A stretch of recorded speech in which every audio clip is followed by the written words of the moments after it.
So New Zealand are favourites. Talk of England, for me, I've put South Africa as favourites. I think they're looking brilliant. They're primed. There's been pictures going around social media showing them with a combined body fat of 3%. Same as Riggs, that looks just like yours, right? Very similar to mine, yeah. I mean, slightly inflamed. For me, Rassie Erasmus has got them playing some unbelievable rugby. The physicality, which is the kind of foundations of any South Africa team. And I think what Erasmus has done is he's obviously got the option to pick players that are playing abroad. So Willie LaRue, when he was playing over at Wasps last season, you know, they've got guys like Etzebeth who are fit. You know, the physicality that they're showing. You know, for me, even if South Africa lose to New Zealand, they probably get an easier route, probably to the final, arguably, but they look primed. Do you reckon they're going to show all their cards, both teams up? Well, I mean, I agree with you. I think that South Africa are definitely in the mix, but I don't believe that New Zealand showed anything through that Rugby Championship. I think it looked like they were. I've never seen a New Zealand team make that many mistakes. I think and in terms of stat-wise, no one's ever won the Rugby Championship, then won the World Cup. So you probably don't want to win it. It's like the par 3 challenge at Augusta.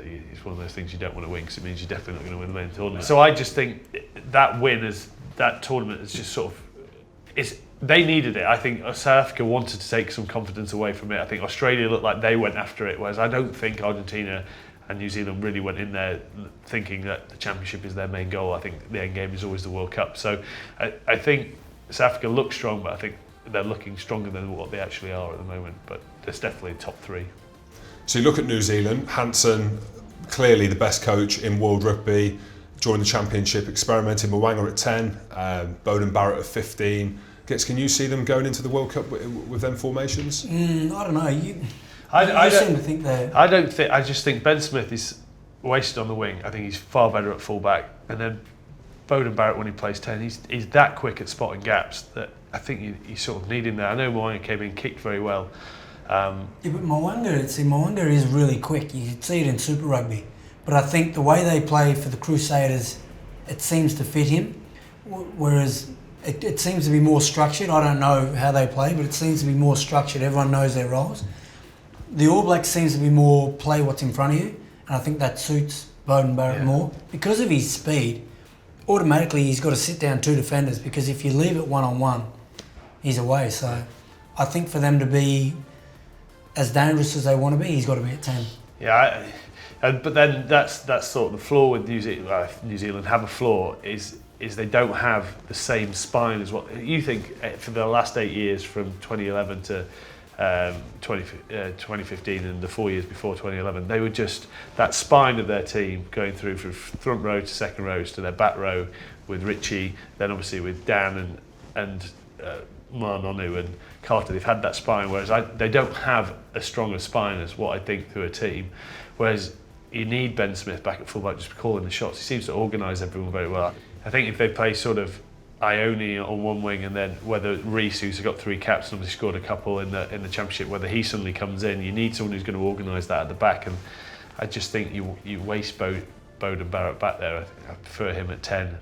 They're not really settled on their centres yet. If it's Leonard Brown, if it's Goodhue, whoever it might be.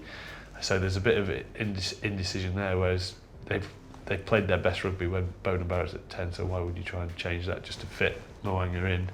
If things don't go quite this well, you've got that sort of proven formula to go back to. I think with a strong kicking game too, you can isolate Beauden Barrett at fullback.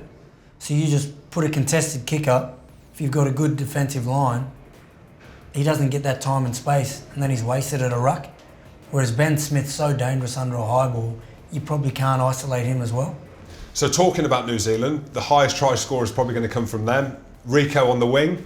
You mentioned him there. His form's not been great actually going into what's going to be the World Cup. Their pool's significantly easier than maybe other pools out there. Yeah, I think Rico Ione, obviously, I think his form basically comes that New Zealand weren't that great in that Rugby Championship, but obviously then they had Sevu Reece on the other side, who came in, played 3 games, scored 2 or 3. So you look at who they're going to. They're going to play against Italy. Italy still sort of in a 10-year transition phase or something. It's a tough job for Connor to sort of get that, Conor O'Shea to get that sorted, and then they've got Namibia and they've got Canada as well, so they're going to put a few points on the board there. But for New Zealand and South Africa, they've got those other games to tinker and basically tee themselves up for their quarterfinals. So I think they'll be putting a few tries on the board.